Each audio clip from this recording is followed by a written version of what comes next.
Hello student, मैं एकता सिंह आप सभी का ज्ञान चैतन्य चैनल में बहुत बहुत स्वागत करती हूँ। आज के इस वीडियो में हम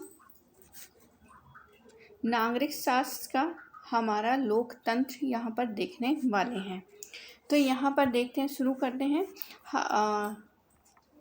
हर शाम गांव की चौपाल लगती है। तो यहाँ पर एक बात बताई गई है कि हर शाम को चौपाल लगती है। 80 साल की काकी, मतलब जिसकी उम्र 80 साल है, वो लेडीज़ स्वतंत्रता सेनानी रही हैं और आजकल अपने गांव की प्रधान हैं। आज भी चौपाल बैठती है। चलो देखें वहाँ पर क्या हो रहा है।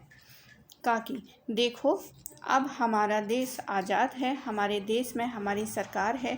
यदि तुम लोगों को कोई परेशानी या तकलीफ़ है तो तुम अपनी बात बेहिचक मुझसे कहो, जिससे मैं तुम्हारी समस्याओं को सरकार तक पहुंचाकर उनको निदान करवा सकूं। काकी, सरकार हमारी बात क्यों सुनेगी? हमारा उन पर क्या अधिकार है? हरिया ने कहा। अरे हरिया, यह कोई राजाओं का ज़माना या अंग्रेज़ों की गुलामी का समय नहीं है। अब हमारे देश में लोकतंत्र है। तो यहाँ पर एक डायग्राम दे रखा है जहाँ पर केंद्र सरकार, फिर राज्य सरकार और उसके नीचे है स्थानीय स्वशासन। संविधान के 73वें संशोधन के अंतर्गत पंचायती राज्य की स्थापना की गई। इससे लोकतंत्रीय व्यवस्था गांव स्तर तक पहुँचती है। आगे देखते हैं। लोकतंत्र, यहाँ पर वो पूछती हैं, रामवती ने पूछा, लोकतंत्र काकी, यह लोकतंत्र क्या है? लोकतंत्र का शाब्दिक अर्थ है लोगों का शासन, पर इसका अर्थ यह नहीं है कि लोग एक दूसरे पर शासन करें, बल्कि लोकतंत्र का तात्पर्य ऐसी शासन व्यवस्था से है जिसमें देश के लोगों की प्रत्यक्ष या अप्रत्यक्ष रूप से भागीदारी रहे। यानी कि यहाँ पर ये बात समझाने की कोशिश की गई है कि व्यक्ति या तो प्रत्यक्ष भागीदारी बने या फिर अप्रत्यक्ष भागीदारी। यानी कि जैसे हम किसी एक नेता का चुन लेते हैं, लेकिन उसको वोट देने का मतलब उसको जिताने का, हराने का अधिकार किसका है? हमारा है। हम ही उसको वोट देकर क्या करते हैं? आगे बढ़ाते हैं और किसी को वोट ना देकर उसको हरा देते हैं। तो ये हो गई अप्रत्यक्ष रूप से समान भागीदारी। इसमें महिलाओं, पुरुषों, दलितों एवं अल्पसंख्यकों सहित समाज के अन्य सभी वर्गों की समान भागीदारी होती है। हमारी लोकतांत्रिक व्यवस्था में सभी वयस्क यानी कि 18 वर्ष या इससे अधिक आयु के लोग अपने मत का प्रयोग करके कुछ प्रतिनिधियों को चुनते हैं। चुने हुए प्रतिनिधि मिलकर देश के कानून बनाते हैं। ये कानून भी अधिकांश चुने हुए लोगों की सहमति से बनते हैं। लोग अपनी मर्जी से कानून नहीं बना सकते हैं। इसके लिए बहुमत द्वारा निर्णय करने का अधिकार सबको बराबर मिलता है। लोकतंत्र में व्यक्तिगत निर्णय नहीं अपितु सामूहिक निर्णय महत्व रखता है। तो काकी, हमारे देश में लोकतंत्र कब आया? हरिया ने दोबारा से पूछा। तो यहाँ पर काकी जी कहती हैं कि हमारे देश में लोकतंत्र की नींव उस दिन एक दिन में नहीं पड़ी। इसकी नींव अंग्रेज़ों से लड़ते लड़ते हुए आज़ादी के समय पड़ी है। कारण यह था कि इस आज़ादी का मुख्य आधार लोगों की सक्रिय भागीदारी थी। पुराने समय में जब राजा राज्य करते थे तो वे अपने कुछ खास लोगों की मदद में कानून बनाया करते थे।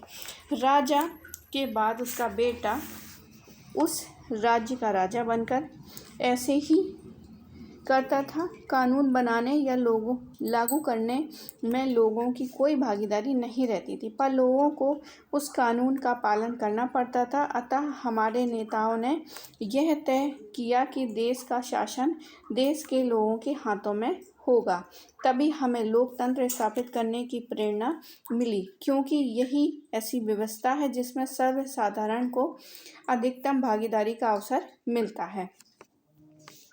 अब यहाँ पर चर्चा करने के लिए कहा गया कि राजा के शासन और लोकतांत्रिक शासन में क्या अंतर है। आज़ादी के बाद लोकतंत्र की स्थापना करने के लिए देश का संविधान लिखा गया है। संविधान का निर्माण करने वालों को भी लोगों ने चुना था। संविधान में केंद्र और राज्य दोनों प्रकार की सरकारों को बनाने और चलाने के लिए कानून बनाए गए हैं। संविधान के कानून सबसे ऊंचे कानून हैं। ये कानून देश के सभी लोगों को समान रूप से मानने पड़ते हैं, उनको भी जिन्होंने ये कानून बनाए हैं। यदि कोई भी व्यक्ति कानून तोड़ता है तो उसे कानून के अनुसार ही सजा मिलती है। अब यहाँ पर बताया गया है पर काकी हम कैसे ये कह सकते हैं कि हमारे देश में लोकतंत्र है। ये क्वेश्चन पूछा है शबनम ने। ठीक है, तुम सभी ध्यान से सुनो। लोकतंत्र की कुछ विशेष बातें होती हैं जो लोकतंत्र के आधार हैं। लोकतंत्र का पहला आवश्यक आधार है स्वतंत्र और निष्पक्ष चुनाव। तो पहला आधार क्या हो गया? स्वतंत्र और निष्पक्ष चुनाव। भारतीय संविधान के तहत भारत में एक लोकतंत्रात्मक सरकार की स्थापना की गई। ऐसी सरकार लोगों के प्रतिनिधियों द्वारा संचालित होती है जिनका निर्वाचन चुनाव लोगों द्वारा किया जाता है। इस कार्य के संचालन के लिए भारतीय संविधान में निर्वाचन आयोग की व्यवस्था की है। निर्वाचन आयोग ये सुनिश्चित करता है कि देश में होने वाले चुनाव स्वतंत्र एवं निष्पक्ष हों। इसके लिए निर्वाचन आयोग चुनाव में होने वाले व्यय की सीमा तय करता है जिसका राजनीतिक दलों एवं प्रत्याशियों द्वारा पालन किया जाता है। चुनाव प्रक्रिया की निष्पक्षता सुनिश्चित करने के लिए जरूरी है कि पर्याप्त मात्रा में पुलिस एवं चुनाव अधिकारी नियुक्त किए जाएं। किसी भी प्रकार के चुनाव विवादों में चुनाव आयोग तथा अधिकतम न्यायालय की भूमिका सर्वोपरि होती है। अब यहाँ पर चर्चा करना ऐसे कौन से कारण हैं जिनसे चुनावों की स्वतंत्रता एवं निष्पक्षता को खतरा हो सकता है। आगे अब चुनाव की प्रक्रिया क्या है, तो यहाँ पर निर्वाचन आयोग चुनाव से पहले प्रत्येक निर्वाचन क्षेत्र के लिए मतदान सूची बनवाता है।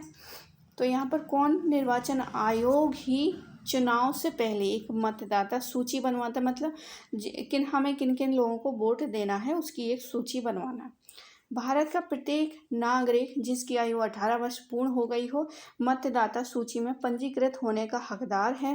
किसी नागरिक को केवल धर्म, जाति, मूल वंश, लिंग के आधार पर मतदाता सूची में सम्मिलित होने से वंचित नहीं किया जा सकता है। चुनाव की प्रक्रिया का आरंभ राष्ट्रपति या राज्यपाल द्वारा जारी अधिसूचना से होता है। निर्वाचन आयोग चुनाव कार्यक्रम की घोषणा करता है। उम्मीदवारों को नामांकन पत्र दाखिल करने का पर्याप्त समय दिया जाता है। निर्वाचन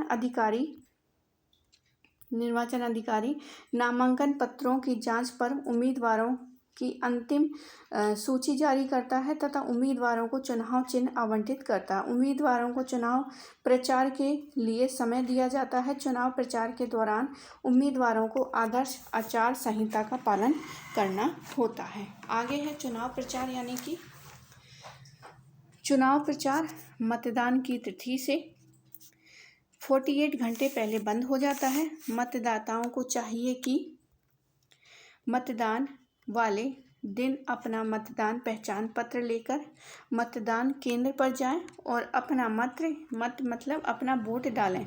तो यहाँ पर एक इस तरह से लिस्ट दी हुई होती है, यहाँ पर उनका चिन्ह बना रहता है और यहाँ पर हमें क्या है, चिन्ह के सामने वो जो एक सील रखी रहती है उस पर हमें, जैसे मान लो मैंने 1 नंबर पे चुना, 1 नंबर पे क्या है, छाता है, तो छाते पे मैंने क्या लगा दिया, मोहर लगा दी, मतलब मेरा वोट जो है वो छाते को चला गया। तो इस तरह से क्या है, वोट डालने की यहाँ पर प्रक्रिया की जाती है। मतदान हेतु मतपत्र या ईवीएम का प्रयोग किया जाता है। तो यहाँ पर ये तो हो गई, मैंने बताया कि यहाँ पर निशान होता है और हम उसमें क्या है, सील लगाते हैं। लेकिन यहाँ पर एक ईवीएम मशीन भी होती है जहाँ पर हमें सिर्फ और सिर्फ क्या है, जिसके सामने जिसको हमें देना है, मतलब यहाँ पर मान लीजिए छाता ही समझ लीजिए, छाता का चुनाव चिन्ह है तो हम छाते के सामने वाला बटन दबा देंगे। हमने जो पहला बटन दबा दिया वही हमारा वोट हो गया। उसके बाद हम कितने भी वोट दबा लें, कितने भी, तो उसका वोट नहीं डलेगा। आगे देखते हैं, ईवीएम का प्रयोग किया जाता है। मतदान के बाद पहले से निर्धारित तिथि एवं स्थान पर मतगणना होती है। सर्वाधिक मत पाने वाला उम्मीदवार विजयी घोषित किया जाता है। आगे देखते हैं इलेक्ट्रॉनिक वोटिंग मशीन। तो इलेक्ट्रॉनिक वोटिंग मशीन ईवीएम कुछ इस तरह से दिखती है। ये एक डब्बे नुमा मशीन है जिसमें एक तरफ उम्मीदवारों के नाम एवं उनके चुनाव चिन्ह छपे होते हैं। प्रत्येक उम्मीदवार के चिन्ह एवं नाम तथा चिन्ह के सामने एक नीले रंग का बटन भी होता है, जिसको दबाने में हम अपनी इच्छा अनुसार किसी भी दल के उम्मीदवार को अपना मत दे सकते हैं। नीला बटन सिर्फ एक बार ही दबाया जा सकता है, अतः इस प्रकार एक व्यक्ति द्वारा एक ही मत दिया जा सकता है, जो मैंने पहले ही बता दिया था। आगे है मतदान द्वारा दिए गए, अब जो मत दिए हैं हमने, वोट डाले हैं, उसको क्या है, उसको गिना जाता है। तो आजकल इलेक्ट्रॉनिक वोटिंग मशीन में एक मशीन और जोड़ी जा रही है, जिसे voter verify paper audit trail VVPAT कहते हैं, जिसमें V फॉर वोटर और अगला V जो है वेरीफाई, P फॉर पेपर और A फॉर ऑडिट और T फॉर ट्रेल, ये इसको कहते हैं। इस मशीन में मतदाता को एक पर्ची दिखाई देती है, जिसमें उस उम्मीदवार का नाम एवं चुनाव चिन्ह छपा होता है, जिसको उसने अपना मत दिया है। आगे देखते हैं यहाँ पर कुछ नोटा दिया है। नोटा का अर्थ होता है, नोटा मतलब नॉन ऑफ द अबव। तो नोटा जो है नॉन ऑफ द अबव मतलब हमने इसमें से किसी को नहीं दिया है। यदि मतदाता को चुनाव लड़ रहे सभी उम्मीदवारों में से कोई उम्मीदवार पसंद नहीं हो, तो वह नोटा का अपना वोट दे सकता है। नोटा का बटन EVM और मतपत्र के अंत में होता है। आगे देखते हैं। राम रतन ने पूछा, अब ये तो थी प्रोसेस की कैसे वोट देते हैं, कैसे इलेक्ट्रॉनिक मशीन का यूज़ करके हम वोट डालते हैं और फिर उसकी कैसे गणना होती है, ये सारी चीज़ें हमने यहाँ पर देखी। अब राम रतन पूछता है कि काफ़ी लोकतंत्र में राजनीतिक दल का क्या काम करते हैं, मतलब जो पॉलिटिकल पार्टीज़ होती हैं वो क्या काम करती हैं। तो यहाँ पर कहते हैं कि अरे राम रतन, किसी भी विशाल समाज में लोग व्यक्तिगत रूप से सार्वजनिक जीवन को प्रभावित नहीं कर सकते, परंतु दूसरों से मिलकर यह संभव हो सकता है। यही काम राजनीतिक दल करते हैं। राजनीतिक दल जो है राजनीतिक पद एवं प्रभाव पाने के उद्देश्य से समान विचार रखने वालों के साथ मिलकर कार्य करते हैं। इसके अलावा चुनाव के समय ये राजनीतिक दल अपने अपने विचार, कार्यक्रमों एवं नीतियों को लोगों के समक्ष रखते हैं, जिससे लोगों को सही प्रतिनिधियों को चुनने में मदद मिलती है। जिस दल के सबसे ज़्यादा प्रतिनिधि चुने जाते हैं वही दल सरकार बनता है और बाकी राजनीतिक दल विपक्षी दल के रूप में कार्य करते हैं। ये विपक्षी दल सरकार को अपनी मनमानी करने से रोकते हैं। तो यहाँ पर अच्छा कहा कि बताइए, इन दलों की भी चौपाल जरूर लगती होगी। तो राम रतन ने उत्सुकता बस पूछा। हाँ भाई हाँ, काकी हंसते हुए बोली। इन सारे दलों के चुने हुए प्रतिनिधि नई दिल्ली स्थित संसद यानी पार्लियामेंट नामक भवन में बैठते हैं। भारतीय लोकतंत्र में संसद लोगों को सर्वोच्च प्रतिनिधि संस्था है। यह प्रतिनिधि संसद के माध्यम से सरकार को लोगों के विचारों से अवगत कराते हैं। सरकार अपने कार्यों के लिए संसद के प्रति उत्तरदायी होती है। कोई भी सरकार संसद के माध्यम से ही देश का शासन चलाती है। अब यहाँ पर है, तो काकी हमारे गांव के तालाब की सफाई करवाने के लिए क्या हमें नई दिल्ली जाना पड़ेगा। तो यहाँ पर एक क्वेश्चन पूछा गया है कि ये सब गांव की सफाई इन सब के लिए कौन जिम्मेदार होगा सुधारने के लिए। तो यहाँ पर कहते हैं कि अरे नहीं सोहन, उसके लिए तुम मुझसे या स्थानीय विकास अधिकारी से कह सकते हो। लोकतंत्र में स्थानीय शासन बहुत आवश्यक है। इससे सार्वजनिक जीवन में निर्णय की प्रक्रिया में भाग लेने के अवसर बढ़ जाते हैं और लोगों की सीधी भागीदारी होती है। अब यहाँ पर काकी, अगर सरकार तुम्हारे कार्यों में हस्तक्षेप करे तो। रहीम ने पूछा। भारतीय लोकतंत्र में प्रत्येक भारतीय नागरिक को कुछ मूल अधिकार दिए गए हैं, जैसे कि नागरिक, राजनीतिक, सामाजिक, आर्थिक, सांस्कृतिक। यही क्या है, मौलिक अधिकार यानी कि फंडामेंटल राइट्स लोकतंत्र का दूसरा आधार है। राजनीति एवं नागरिक अधिकार विशेषतया ऐसे अधिकार हैं जिसके अनुसार राज्य व्यक्तियों तथा समूहों के कार्यों में हस्तक्षेप न करने के लिए प्रतिबद्ध है। आगे है, लोकतांत्रिक शासन में सभी लोगों को विचार अभिव्यक्ति, संगठन बनाने, सम्मेलन करने, कहीं भी आने जाने पर कोई भी व्यवसाय करने की स्वतंत्रता होती है। भारतीय संविधान में भारतीय नागरिक को अपने विचार अभिव्यक्त करने की स्वतंत्रता का अधिकार दिया गया है। आगे और देखते हैं कि परंतु यह न्यायालय और संसद की अवमानना या मानहानि नहीं कर सकता। यदि सरकार जनता की बात नहीं सुनता तो जनता उसका विरोध सभाओं, प्रदर्शनों, जुलूसों और आंदोलन द्वारा कर सकती है, किंतु ये आंदोलन पूर्णतया शांतिपूर्ण होना चाहिए। कुछ लोग विरोध प्रदर्शन करने पर सार्वजनिक संपत्ति जैसे कि बसों, रेलगाड़ियों तोड़ फोड़ कर, आग लगाकर तथा ऐतिहासिक इमारतों को क्षति पहुंचाते हैं तथा महापुरुषों की मूर्तियों पर पोस्टर चिपकाते हैं। अब यहाँ पर क्वेश्चन पूछा गया है कि क्या ये सब चीज़ें क्या है उचित हैं? तो यहाँ पर नहीं, बिल्कुल भी उचित नहीं है। अगर किसी का विरोध प्रदर्शन करना है तो वो भी शांतिपूर्वक हमें करना चाहिए। आगे कहा कि यदि कोई हमारे मौलिक अधिकारों का उल्लंघन करें तो हम क्या करें? शबनम ने पूछा। काकी, नागरिकों को स्वतंत्रता, समानता एवं अधिकारों की सुरक्षा का दायित्व नगर पालिका पर होता है। जनता को समान न्याय दिलाने हेतु न्यायपालिका को सरकार के दबाव और नियंत्रण से मुक्त होना चाहिए। स्वतंत्र न्यायपालिका लोकतंत्र का तीसरा आधारभूत स्तंभ है। तो रामरतन ने तभी अचानक पूछ लिया, अच्छा कहा कि मीडिया और संचार माध्यम के बारे में प्रायः सुनने को मिलता है, ये क्या है? काकी बोली, तुमने बहुत अच्छा प्रश्न किया है। कल तुमने टेलीविज़न पर देखा होगा कि भारत ने क्रिकेट मैच में कितना अच्छा खेला है। मैच जीतने पर गांव वालों ने खुशी में पटाखे भी छुड़ाए थे। रामरतन ने कहा, हाँ काकी, खेतों पर काम करते समय मैं भी रेडियो में मैच के बारे में सुन रहा था। काकी ने कहा, यही रेडियो, टेलीविज़न, अखबार, पत्र पत्रिकाएं, बैनर, पोस्टर संचार माध्यम का मीडियम है जिसके माध्यम से हम सूचनाओं का प्रचार प्रसार करते हैं। एक बात और, सरकार अपनी नीतियों और कार्यों के लिए जनता का समर्थन प्राप्त करने का प्रयास करती हैं। ये संचार माध्यम स्वतंत्र रूप से कार्य करते हैं। ये न केवल शासन की नीतियों का प्रचार करते हैं बल्कि शासन के काम में जांच पड़ताल भी करते हैं, जनता को सूचनाएं उपलब्ध कराते हैं तथा तभी सभी प्रकार के विचारों का आदान प्रदान करने का साधन बनते हैं। वे शासन तक जन भावना पहुंचाते हैं तथा शासन पर सार्वजनिक दबाव का माध्यम भी होते हैं। अतः मीडिया लोकतंत्र का चौथा आधार है। आगे है, कुछ वर्ष पहले की बात है कि जमालपुर गांव में घुरहू काका को कई महीनों की पेंशन नहीं मिली। उन्होंने शहर आकर अखबारों में यह खबर छपवाई। खबर पढ़कर पेंशन विभाग में खलबली मच गई। जांच करने पर विभाग के लोगों ने गलती महसूस हुई और नतीजा ये हुआ कि काका को विभाग से पत्र मिला कि वे अपनी बकाया राशि जो है पेंशन विभाग में आकर तत्काल प्राप्त कर ले। देखा कैसे मीडिया ने द्वारा प्रशासन तंत्र की जवाबदेही लाई गई। आगे देखते हैं, यदि शासन जनमत की इच्छा की लगातार अवहेलना करता है तो अगले चुनाव में उन लोगों को दोबारा जनता नहीं चुनती है, कहीं और लोगों को वोट देकर विजयी बनाएगी। यही जनप्रतिनिधियों में जवाबदेही लाने का तरीका है।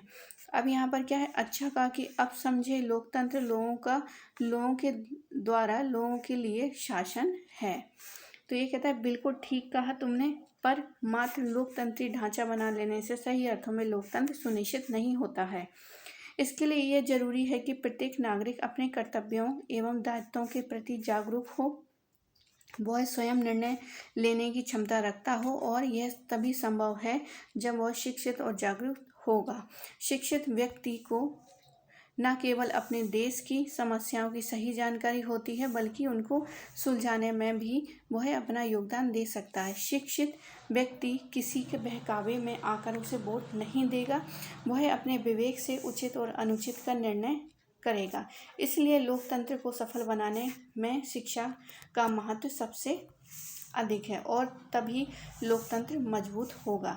आगे है, तुम बेवकूफ़ बना सकते हो सभी लोगों को कुछ समय के लिए, लोगों को हमेशा के लिए, लेकिन सभी लोगों को हमेशा के लिए नहीं।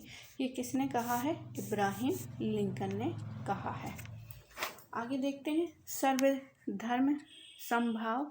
तो लोकतंत्र की सफलता के लिए शिक्षा के अतिरिक्त नागरिकों के परस्पर धार्मिक सद्भाव का होना भी आवश्यक है। दूसरे शब्दों में हम कह सकते हैं कि इसमें पंथ निरपेक्षता की भावना होनी चाहिए। इसका सीधा अर्थ यह है कि सभी व्यक्तियों को अपने अपने विश्वास के अनुसार अपना धर्म पालन व प्रचार प्रसार करने की स्वतंत्रता होगी। धर्म के आधार पर राज्य नागरिकों को कोई भेदभाव नहीं करेगा। राज्य किसी भी धर्म को विशेष प्रोत्साहन नहीं देगा। सामाजिक, आर्थिक और राजनीतिक समानता की अगर हम बात करें तो लोकतंत्र समानता पर आधारित शासन व्यवस्था है। विगत कई शताब्दियों से हमारे समाज में अनेक प्रकार की असमानताएं विद्यमान रही हैं। धर्म, जाति एवं लिंग पर आधारित भेदभाव हमारी सामाजिक व्यवस्था को प्रभावित करते रहे हैं। लोकतंत्र इस भेदभाव को समाप्त करके सभी को समान अवसर देने पर जोर देते हैं। यदि देश में आय का असमान वितरण होगा, यानी कुछ लोग बहुत अमीर और कुछ लोग बहुत ज़्यादा गरीब होंगे, तो लोकतांत्रिक व्यवस्था कमज़ोर होगी। आर्थिक समानता प्रत्येक व्यक्ति को अपनी पसंद के अनुसार व्यवसाय चुनने के अधिकार देगा। आगे राजनीतिक समानता का अर्थ है कि समाज में सभी व्यक्तियों को एक समान मताधिकार, चुनाव लड़ने का अधिकार तथा सरकार में कोई भी पद पाने का अधिकार प्राप्त है। महिलाओं के अधिकार की हम बात करें तो कानून के समक्ष समानता, लिंग के आधार पर भेदभाव न करना, समान कार्य के लिए समान वेतन, कार्य के लिए उपयुक्त और मानवीय वातावरण बनाना और प्रसूति लाभ सुनिश्चित करना, महिलाओं के सम्मान के विरुद्ध गतिविधियों को रोकना, पंचायत और न्यायपालिकाओं में महिलाओं के लिए सीटें आरक्षित करना, स्वास्थ्य की सुविधाएं बेहतर बनाना और पोषण के स्तर में सुधार करना, कमजोर वर्ग की महिलाओं में शैक्षणिक व आर्थिक हितों को बढ़ावा देना। लोकतंत्र का भविष्य की बात करें, लोकतंत्र की भविष्य तो कुछ चुनौतियां हैं। हम सबको अपनी स्थिति में सुधार लाने के लिए ज़रूरी है कि हम सही नेताओं का चुनाव करें। यदि इन्हें सही नेताओं का चुनाव चुनने के लिए कोई ठीक विकल्प नहीं मिलता या चुने हुए प्रतिनिधि अक्षम हैं तथा उन्हें बदलाव लाने की दृढ़ इच्छा शक्ति नहीं है, तब लोकतंत्र एक अनुपयोगी व महंगा ढांचा सिद्ध होता है। अतः हमें याद रखना चाहिए कि ये एक जवाबदेह लोकतांत्रिक व्यवस्था लाना हमारा महत्वपूर्ण दायित्व है। इस जिम्मेदारी से हम बच नहीं सकते। आगे समाज को दुष्ट व्यक्ति की दुष्टता नहीं बल्कि अच्छे लोगों की निष्क्रियता पतन की ओर ले जाती है। तो शिव खेरा ने ये कहा है। आदर्श आचार संहिता चुनाव आयोग द्वारा चुनाव के समय जारी की गई नियमों की सूची, जिसका पहला राजनीतिक दलों और उम्मीदवारों को करना होता है। तो आई होप आपको ये वाला लोकतंत्र वाला वीडियो पसंद आया होगा। इसमें बहुत ज़्यादा चीज़ें नहीं हैं। लोकतंत्र के कितने स्तंभ हैं उन्हीं सब की चर्चा की गई है, किस प्रकार से लोकतंत्र देश में व्याप्त है और कैसे ये काम करता है, इसमें कौन कौन सी चीज़ें सम्मिलित की गई हैं। तो आई होप आपको वीडियो पसंद आया होगा। पसंद आया हो तो प्लीज़ लाइक करें, शेयर करें, सब्सक्राइब करें। मिलते हैं एक और वीडियो के साथ। पूरा वीडियो देखने के लिए आप सभी का बहुत बहुत धन्यवाद।